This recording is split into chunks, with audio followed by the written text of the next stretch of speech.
And with that permission to be the person that we can be, comes this desire for forgiveness and for wholeness and for faith. And to have a sense that when I am in the world, when you are in the world, not only is there a place for us, but there's a difference made because we are here. There are some things that happen that wouldn't happen if you weren't here, if I were not here. And it's easy to think that those things need to be spectacular things or powerful things. And the truth is, we don't know how spectacular or powerful they are. And all these important elements of our faith and our life in God cannot be separated and broken off. So sometimes we say, well, you know, I really do a lot of good things for God. I really do a lot of ministries for the church. I really care about some of these things. But there's a few people in my life I'll never forgive. And Jesus would say, well, you better leave everything else at the altar and go back and talk to that person. I've seen people liberated when they've come and said they've got grudges against people who are now gone. They can't talk to them anymore. And there's a counseling exercise where you have an empty chair and you say, okay, this is Aunt Harriet in the chair. Talk to Aunt Harriet. And I've seen people talk to Aunt Harriet like you'd believe with all your heart that she was there in that room. And they have said, Aunt Harriet, I have hated you. But I know I have to forgive you because I'm carrying this weight around and I don't want to carry it anymore. The toughest thing we have to do. When Jesus speaks of our need to be forgiving, it hits us like a brick. And myself, as many as several others in this room that I know, have stuff in the past that we are holding on to, and it's very hard to let go. And sometimes I'm good at it, and sometimes I'm not so good. And then he says these unbelievable things like, if the person comes 7 times and does wrong to you, but 7 times repents, you have to forgive them. And most of us are waiting for the 8th time, you know. That was 8. Sorry, he didn't say that. But in biblical language, the 7 times 7, 77 times, whatever it is, it means it's unlimited. You're never off the hook in being forgiving to other people. And you're never off the hook in forgiving yourself as well. Because these two things have to go hand in hand.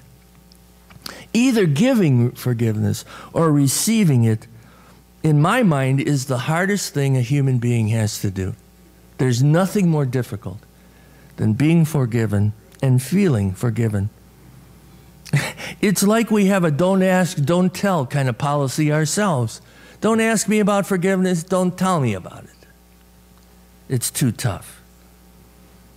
But according to Jesus, obedient faith forgives and accepts forgiveness. And faith leaves retribution to God.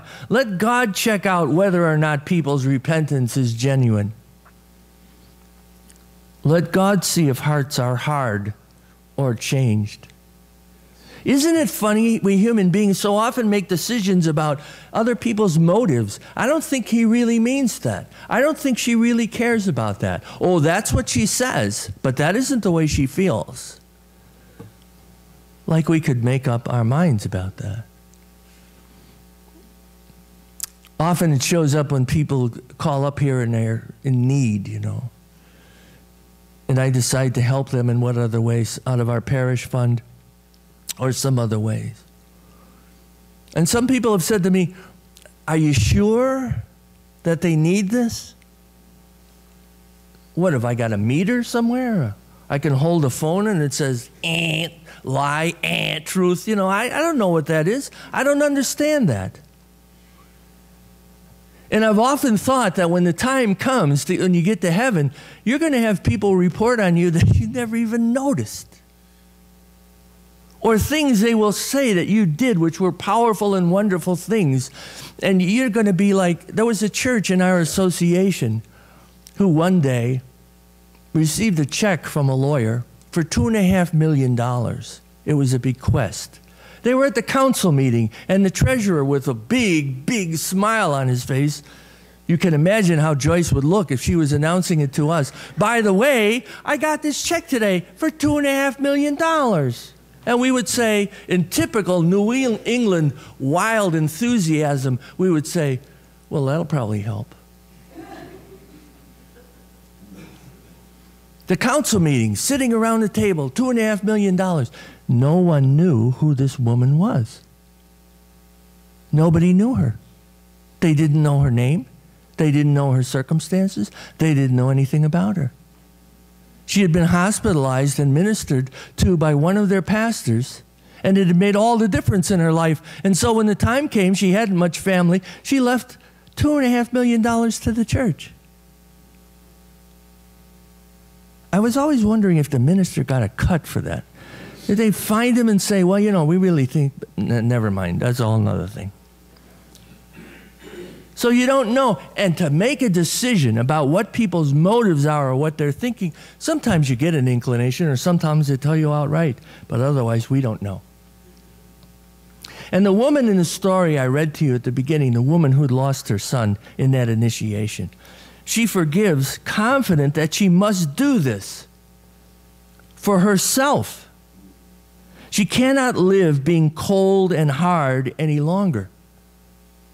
And you know, when you've got something on your mind that you can't get rid of, if it's something you can do something about, a friend of mine used to say, I said to him, what are you worrying, if you're worrying about this, what do you do? I've got this thing I'm really worrying about. He says, well, if I can fix it, I get up in the middle of the night or whatever time it is and I fix it. If I can't fix it, I go to sleep.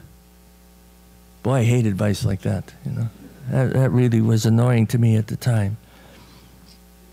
But she could not live any longer with this cold and hard center of her living inside. She does not want to give a big part of her life away over something that happened long ago, and something Christ says to her, you must forgive.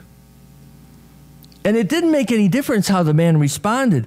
This is what, another thing about forgiveness that is hard for us, because when we forgive someone, what we would really like them to do is kneel down in front of us, you know, kiss our shoes and say, and you are such a wonderful and forgiving person. Please forgive me and blah, blah, blah, blah, blah, and I'll never do this again, and I'll wash your car for a year, whatever, you know.